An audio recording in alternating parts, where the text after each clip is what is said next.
श्रीगुरुदेवाय नमः। श्रीसुदर्शनमालामन्त्रः। ॐ सहस्रारहुं फट्। ॐ श्रीं ह्रीं क्लीं कृष्णाय गोविन्दाय गोपीजनवल्लभाय पराय परमपुरुषाय परमात्मने परकर्म मन्त्रयन्त्र तन्त्र औषध अस्र शस्त्राणि संहर संहर मृत्योर्मोचय मोचय। ॐ नमो भगवते महासुदर्शनाय दीप्रे ज्वालापरीताय सर्वदिक्षोभणकराय ॐ फट् परब्रह्मणे परं ज्योतिषे नमः।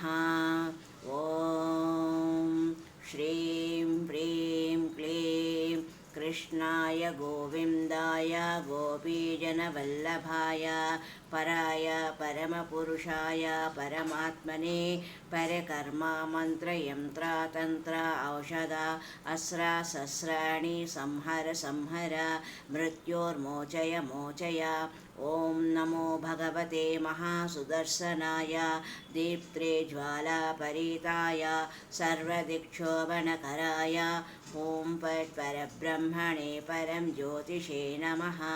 ॐ श्रीं ह्रीं क्लीं कृष्णाय गोविन्दाय गोपीजनवल्लभाय पराय परमपुरुषाय परमात्मने परकर्म मन्त्रयन्त्र तन्त्र औषध अस्र शस्त्राणि संहर संहर मृत्योर्मोचय मोचय।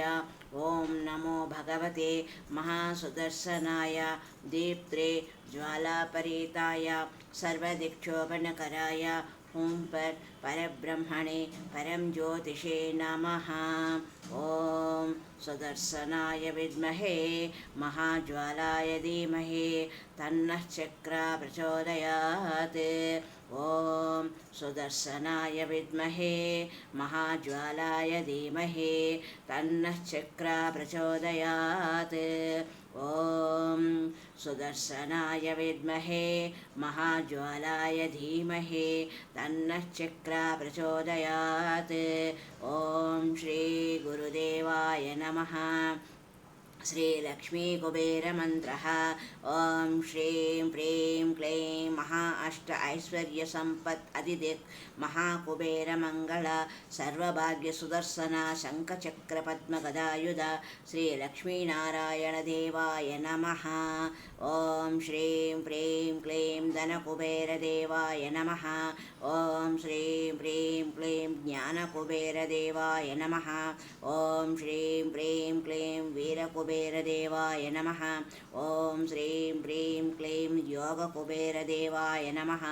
ॐ श्रीं ह्रीं क्लीं सर्वसौभाग्यकुबेरदेवाय नमः।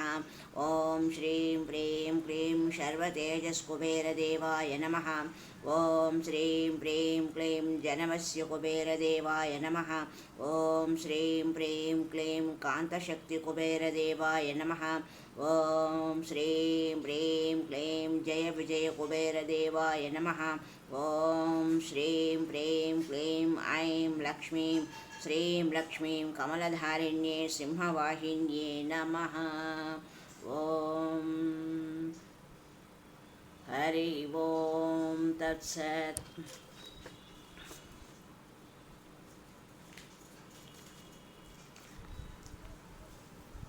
श्रीलक्ष्मी अष्टोत्तरशतनामस्तोत्रम्।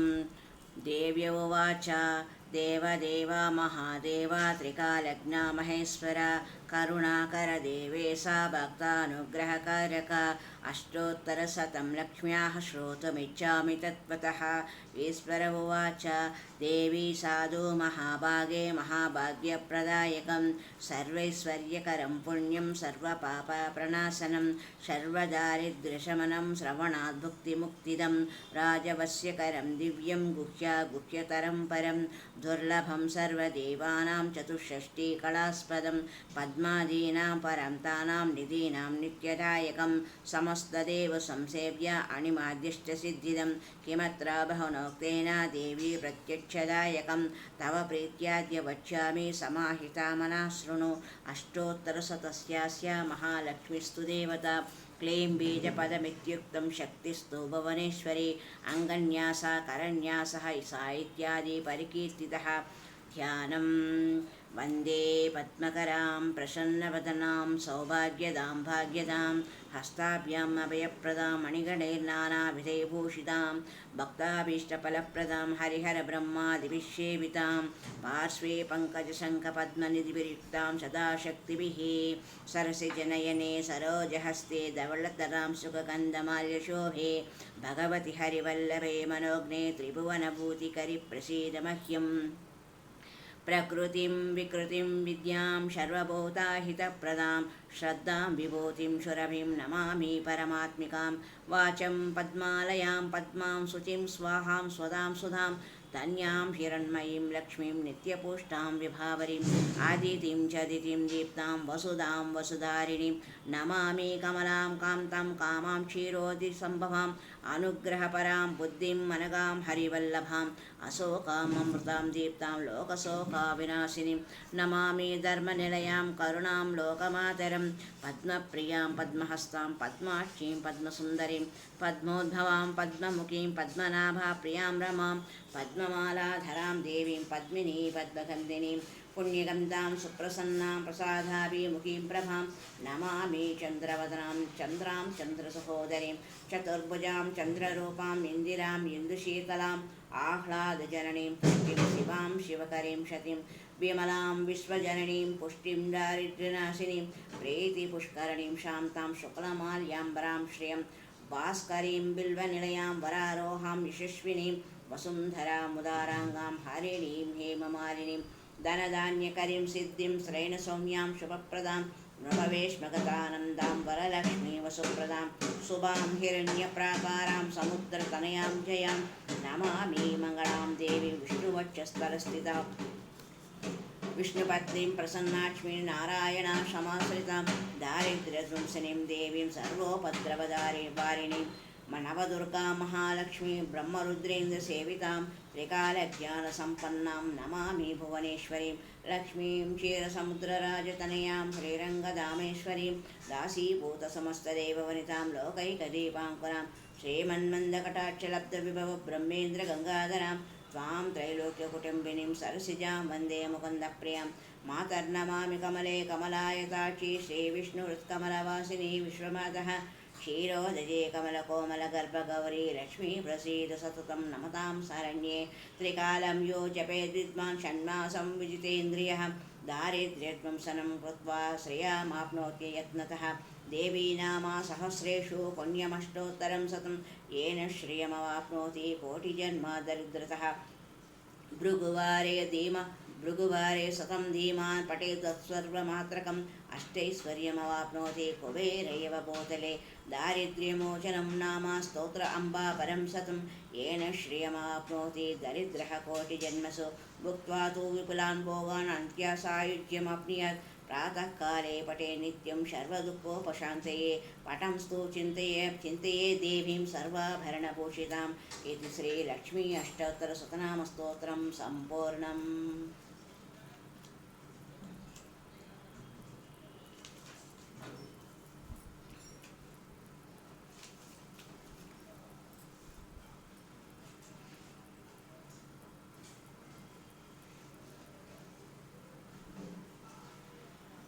श्रीशैलेशदयापात्रं देवक्यादि श्रीमते रामानुजाय नमः। श्रीशैले सदयापात्रं दीभक्त्यादिगुणार्णवं यतीन्द्रं प्रवणं वन्दे रम्यजामातरं मुनिं लक्ष्मीनाथसमारम्भां नादयामुनमध्यमाम् अस्मदाचार्यपर्यन्तां वन्दे गुरुपरम्परां पितामहस्यापि पितामहाय प्राचेतसादेशफलप्रदाय श्रीभाष्यकारोत्तमदेशिकाय श्रीशैलपूर्णाय नमो नमस्तात्। ॐ श्रियै नमः। श्रीनिवासपरब्रह्मणे नमः। श्रीविष्णुसहस्रनामस्तोत्रम्। शुक्लाम्बरधरं विष्णुं शशिवर्णं चतुर्भुजं प्रसन्नवदनं ध्यायेत् सर्वविघ्नोपशान्तये। यस्यद्विरदवक्त्राद्याः पारिषद्याः परस्सतं विघ्नं निघ्नन्ति सततं विश्वक्सेनं तमाश्रये। व्यासं वसिष्ठनप्तारं शक्तिपौत्रमकल्मषं पराशरात्मजं वन्दे सुखतातं तपोनिधिं। व्यासाय विष्णुरूपाय व्यासरूपाय विष्णवे नमो वै ब्रह्मनिधये वासिष्ठाय नमो नमः। अविकाराय शुद्धाय नित्याय परमात्मने सदैकरूपरूपाय विष्णवे सर्वजिष्णवे यस्य स्मरणमात्रेण जन्मसंसारबन्धनात् विमुच्यते। नमस्तस्मै विष्णवे प्रभविष्णवे। ॐ नमो विष्णवे प्रभविष्णवे। श्रीवैशम्पायन उवाच श्रुत्वा धर्मानशेषेण पावनानि च सर्वशः युधिष्ठिरः सान्तनवं पुनरेवाभ्यभाषत। युधिष्ठिर उवाच किमेकं दैवतं लोके किं वाप्येकं परायणं स्तुवन्तः कङ्कमर्चन्तः प्राप्नुयुर्मानवः शुभं। को धर्मः सर्वधर्माणां भवतः परमो मतः किं जपन्मुच्यते जन्तुर्जन्मसंसारबन्धनात्। श्रीभीष्म उवाच जगत्प्रभुं देवदेवम् अनन्तं पुरुषोत्तमं स्तुवन्नाम सहस्रेण पुरुषः सततोत्थितः। तमेव चार्चयन् नित्यं भक्त्या पुरुषमव्ययं ध्यायं स्तुवन् नमस्यं च यजमानस्तमेव च। अनादिनिधनं विष्णुं सर्वलोकामहेश्वरं लोकाध्यक्षं स्तुवन् नित्यं सर्वदुःखातिभो भवेत्। ब्रह्मण्यं सर्वधर्मज्ञं लोकानां कीर्तिवर्धनं लोकनाथं महद्भूतं सर्वभूताभवोद्भवम्। एष मे सर्वधर्माणां धर्मोऽधिकतमो मतः यद्भक्त्या पुण्डरीकाक्षं स्तवैरर्चन्नरः सदा। परमं यो महत्तेजः परमं यो महत्तपः परमं यो महद्ब्रह्मा परमं यः परायणं। पवित्राणां पवित्रं यो मङ्गलानां च मङ्गलं दैवतं देवतानां च भूतानां यो व्ययः पिता। यतः सर्वाणि भूतानि भवन्त्यादियुगागमे यस्मिन् च प्रलयं यान्ति पुनरेवायुगक्षये। तस्य लोकप्रधानस्य जगन्नाथस्य भूपते विष्णोर्नाम सहस्रं मे शृणु पापाभयापहं। यानि नामानि गौणानि विख्यातानि महात्मनः ऋषिभिः परिगीतानि तानि वक्ष्यामि भूतये। ऋषिर्नाम्नां सहस्रस्य वेदव्यासो महामुनिः छन्दोनुष्टुप्तदा देवो भगवान् देवकीसुतः। अमृतां शुद्धवो बीजं शक्तिर्देवकीनन्दनः त्रिसामाहृदयं तस्य शान्त्यर्थे विनियुज्यते। विष्णुं जिष्णुं महाविष्णुं प्रभविष्णुं महेश्वरम् अनेकरूपदैत्यं तं नमामि पुरुषोत्तमम्। अस्य श्रीविष्णुर्दिव्यसहस्रनामस्तोत्रमहामन्त्रस्य श्रीवेदव्यासो भगवान् ऋषिः अनुष्टुप् छन्दः। श्रीमहाविष्णुः परमात्मा श्रीमन्नारायणो देवता अमृतां सोद्भावो भानुरितिबीजं देवकीनन्दनः स्रष्टेति शक्तिः उद्भवः क्षोभणो देव इति परमो मन्त्रः। शङ्खवृन्नन्दकी चक्रेति कीलकं साङ्गधन्वा गदाधरा इत्यश्रं रथाङ्गपाणिरक्षोभ्येति नेत्रं त्रिसामा सामगः सामेति कवचम् आनन्दं परब्रह्मेति योनिः ऋतुसुदर्शनः काल इति दिग्बन्धः श्रीविश्वरूपेति ध्यानं। श्रीमहाविष्णुप्रीत्यर्थे सहस्रनामजपे विनियोगः। ध्यानम् क्षीरोदन्प्रदेशे शुचिमणिविलसतैक्षते मौक्तिकानां मालाक्लप्तास्तनस्तस्फटिकमणिनिभैर्मुक्तिकैर्मण्डिताङ्गः शुभ्रैरभ्रैरदभ्रैः उपरि विरचितैर्मुक्तपीयूषवर्षैः आनन्दीनः पुण्यादरिनलिनगदापाणिर्मुकुन्दः। भूः पादौ यस्य नाभिव्रेतसुरनिलश्चन्द्रसूर्यौ च नेत्रे कर्णावासा शिरोद्योर्मुखमपि दहनो यस्य वास्तेयमब्धिः अन्तस्तं यस्य विश्वं सुरनरकगो भोगिगन्धर्वदैत्यैः चित्रं रम्यं यतेतं त्रिभुवनवपुषं विष्णुमीशं नमामि। ॐ नमो भगवते वासुदेवाय। शान्ताकारं भुजगशयनं पद्मनाभं सुरेशं विश्वाकारं गगनसदृशं मेघवर्णं शुभाङ्गं लक्ष्मीकान्तं कमलनयनं योगिहृद्यानगम्यं वन्दे विष्णुं भवभयहरं सर्वलोकैकनाथं मेघश्यामं पीतकौसेयवासं श्रीवत्साङ्कं कौस्तुभोद्भासिताङ्गं पुण्योपेतं पुण्डरीकायताक्षं विष्णुं वन्दे सर्वलोकैकनाथं सशङ्खचक्रं सकिरीटकुण्डलं सपीतवस्त्रं सरसीरुहेक्षणं सहारवक्षस्थलशोभिकौस्तुभं नमामि विष्णुं शिरसा चतुर्भुजं। हरिः ओम्।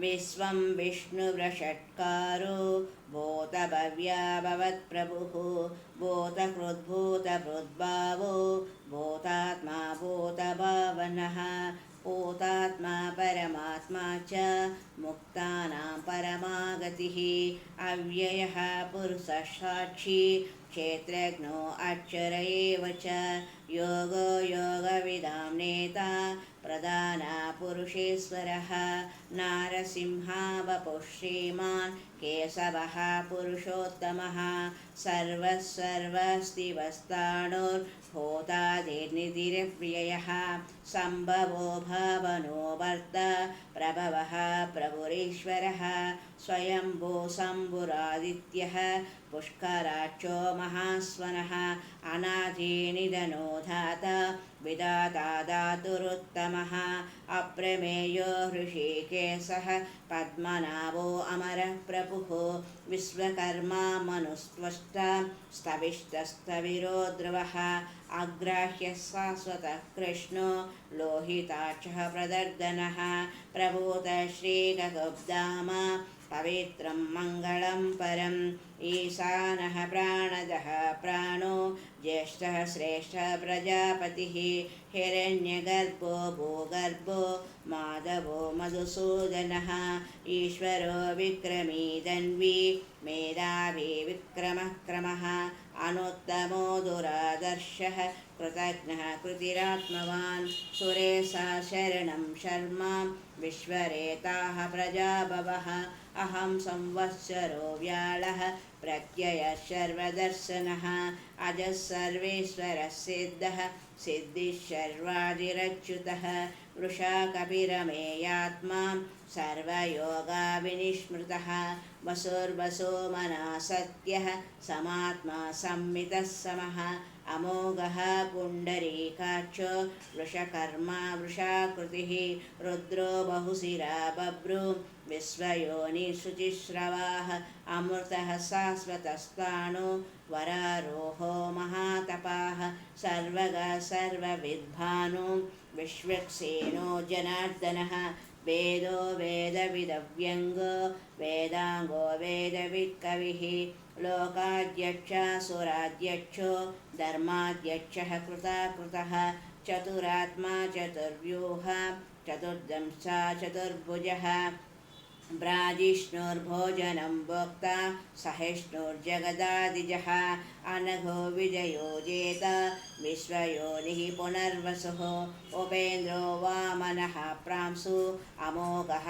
शुचिरूर्जितः अतीन्द्रसङ्ग्रहः सर्गो धृतात्मा नियमो यमः वेद्यो वैद्य सदा योगी वीरः माधवो मधुः अतीन्द्रियो महामायु महोत्साहो महाबलः महाबुद्धिर्महावीर्यो महाशक्ति महाद्युतिः अनिर्देश्य वपुः श्रीमान् अमेयात्मा महादृदृत् महेश्वासो महीभर्ता श्रीनिवासा सताङ्गतिः अनिरुद्धसुरानन्दो गोविन्दो गोविदाम्पतिः मरीचिर्दमनोहंसः सुपर्णो भुजगोत्तमः हिरण्यनाभासुतपाः पद्मनाभः प्रजापतिः अमृत्युत् सर्वदृक्सिंहः सन्धाता सन्धिमान् स्थिरः अजो दुर्मर्षणः सहस्रा विश्रुतात्मा सुरारिः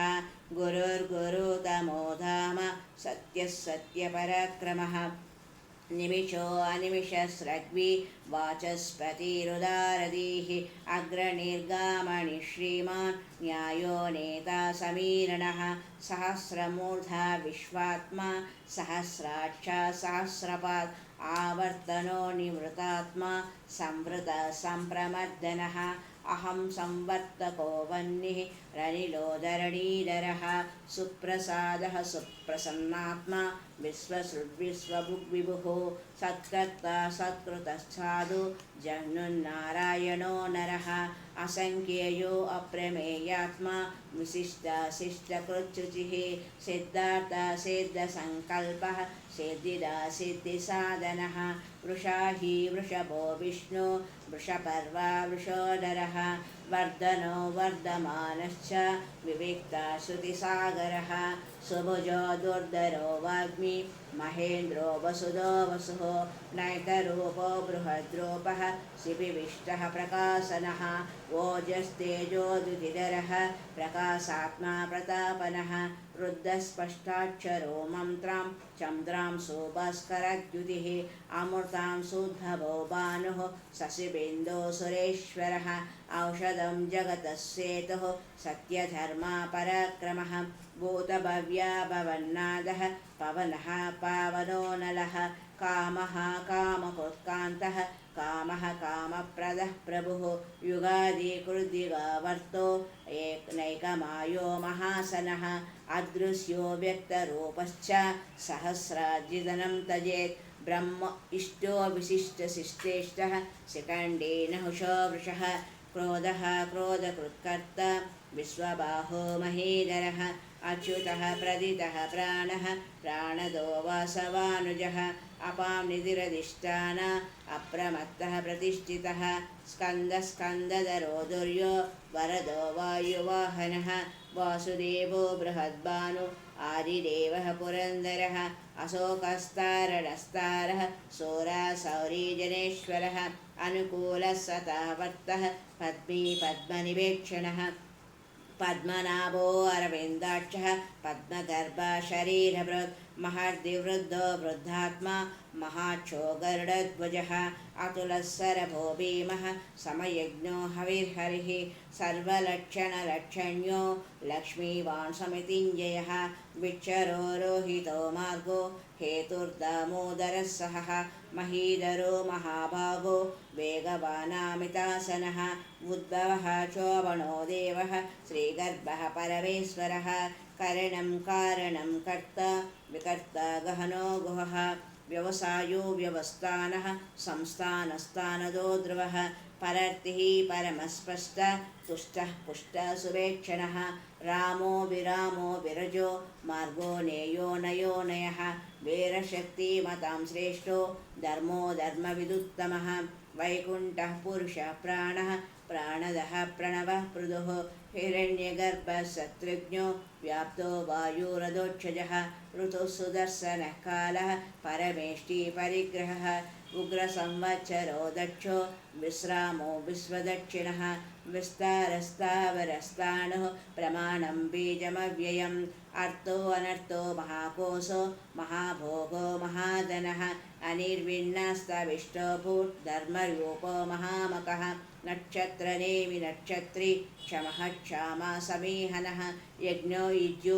महेज्यश्च क्रतुसत्रां शताङ्गतिः सर्वदर्शी विमुक्तात्मा सर्वज्ञो ज्ञानमुत्तमं सुवृतः सुमुखः सूक्ष्मः सुघोषः सुहदः सुहृत् मनोहरो जितक्रोधो वीरबाहो विदारणः स्वापनः स्वसो व्यापी नैकात्मा नैककर्मकृत् वत्सरो वत्सलो वत्सी रत्नगर्भोदनेश्वरः धर्मगुप्धर्मकृद्धर्मी सदक्षरमक्षरम् अविज्ञाता सहस्रांशु विधाता कृतलक्षणः गभस्तिनेमि सत्त्वस्त सिंहो भूतमहेश्वरः आदिदेवो महादेवो देवेशो देववृद्गुरुः उत्तरो गोपतिर्गोप्ता ज्ञानगम्यः पुरातनः शरीरभूतवृद्गोप्ता कपीन्द्रो भूरिदक्षिणः सोमपो अमृतपः सोमः पुरुजित्पुरुषोत्तमः विनयो जय सत्यसन्धो दासार्हः सात्वतां पतिः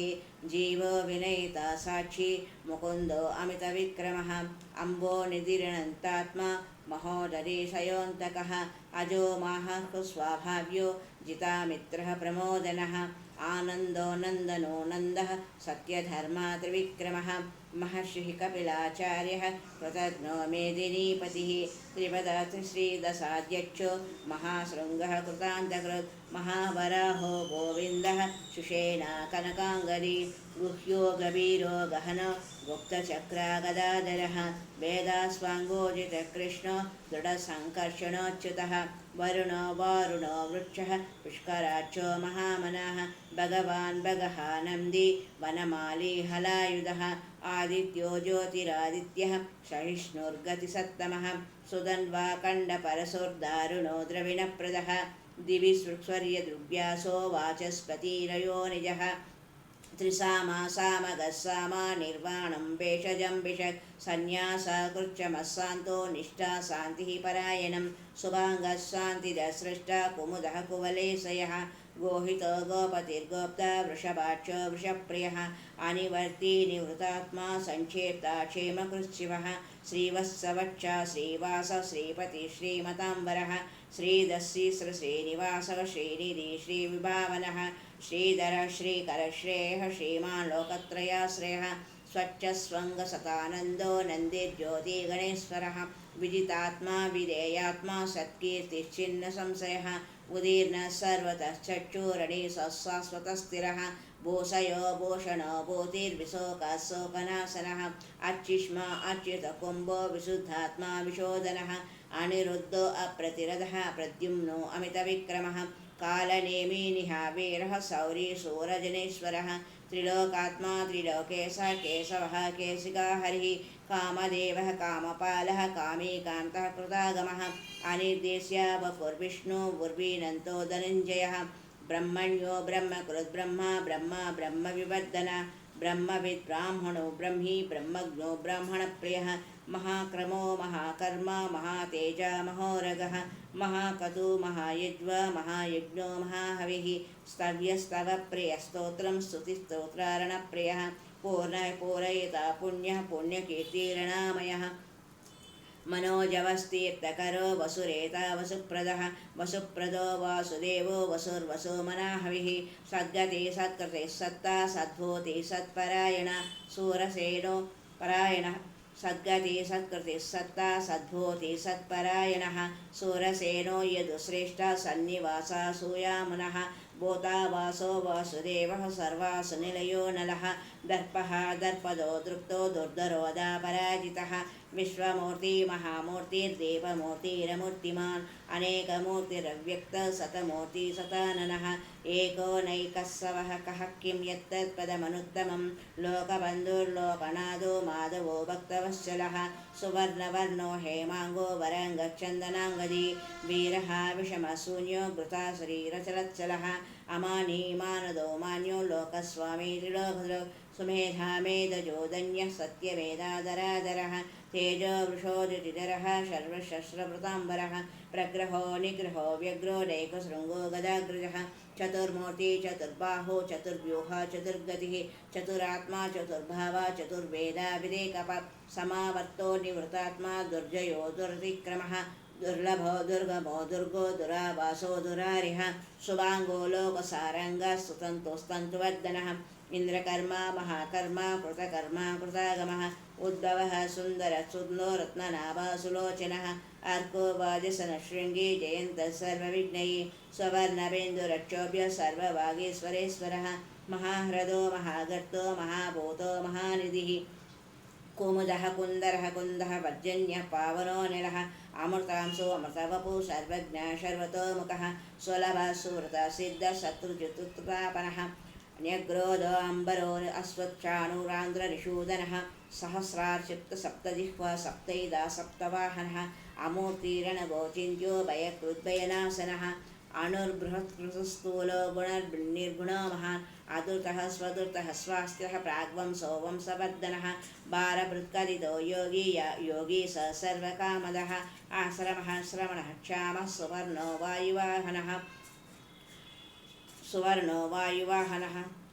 धनुर्धरो धनुर्वेदो दण्डो दभयितादमः अपराजितः सर्वसहो नियन्ता नियमो यमः सत्त्ववान् सात्विकः सत्यधर्मापरायणः अभिप्रायः प्रियार्होर्हः प्रियकृत्येतिवर्धनः विहायासगतिर्ज्योतिः स्वरोचिर्हुतबुद्विभुः रविर्विलोचनः सूर्यः सविता रविलोचनः अनन्तो हुतभुग्भोक्ता सुखदो नैकदोऽग्रज अनिर्विण्णा सदामर्षि लोकाधिष्ठानमद्भुतः सनातनतमः कपिलः कपिलव्ययः स्वस्तिदा स्वस्ति स्वस्ति स्वस्ति स्वस्ति दक्षिणः अरौद्रः कुण्डले चक्रे विक्रम्योच्युतशासनः शब्दादिगा शब्दसः शिशिरः सर्वरीकरः अक्रूरः पेसलो दक्षो दक्षिणः क्षमिणाम्बरः विद्वत्तमो वीतवयः पुण्यश्रवणकीर्तनः उत्तारणो दुष्कृतिः पुण्यो दुःस्वप्ननाशनः वीरः रक्षणः सन्तो जीवनं पर्यवस्थितः अनन्तरूपो अनन्तः श्रीर्जितमन्युर्भयावहः